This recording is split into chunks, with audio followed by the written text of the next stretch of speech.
জয় যিশু, জয় পিতা পরমেশ্বর। আজকে আমরা যিশায় 33 অধ্যায় 1 থেকে 13 পদ পড়ব। ঈশ্বরের ভক্তগণের মুক্তি ও মঙ্গল।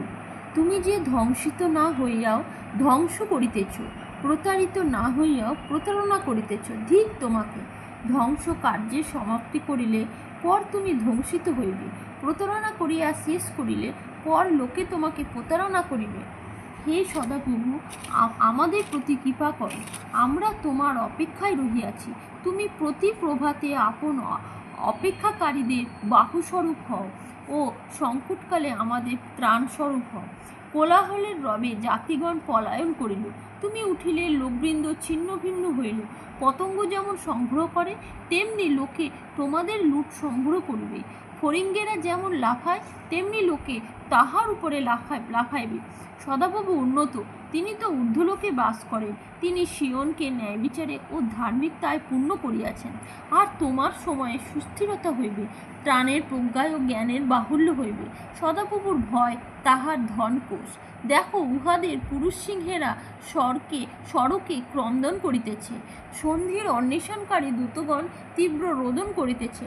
রাজপথ সকল নরশূন্য হইয়াছে, পথিক মাত্র নয়, সে নিয়ম ভঙ্গ করিয়াছে। নগর সকল তুচ্ছ করিয়াছে, মত্তকে তৃণজ্ঞান করিয়াছে। দেশ শোকান্বিত ও মলিন হইয়াছে। লিবানন লজ্জা পাইয়াছে ও ম্লান হইয়াছে। স্মরণ মরুভূমির সমান এবং বাসন ও কর্মীর পত্র শূন্য হইয়াছে। সদাপ্রভু কহেন, আমি এখন উঠিব, এখন উন্নত হইব, এখন উচ্চকৃত হইব। তোমরা চিটারূপ গর্ভ ধারণ করিবে, নাড়া প্রসব করিবে। তোমাদের নিঃশ্বাস অগ্নিস্বরূপ, তাহা তোমাদিগকে গ্রাস করিবে। আর জাতিগণ ভাট্টিতে ভস্মীকৃত চূর্ণের ন্যায় হইবে, অগ্নিতে দগ্ধ কণ্টকের কুচির ন্যায় হইবে। হে দূরবর্তী লোক সকল, আমি যাহা করিয়াছি তাহা শোনো। নিকটস্থ লোকেরা আমার পরাক্রম জ্ঞাত হও। আমিন। এই ভিডিওটি লাইক ও শেয়ার করুন। আর এই চ্যানেলে পরমেশ্বরের বচন শোনার জন্য প্লিজ সাবস্ক্রাইব করুন। পরমেশ্বর আপনাদেরকে আশীষ দিবেন।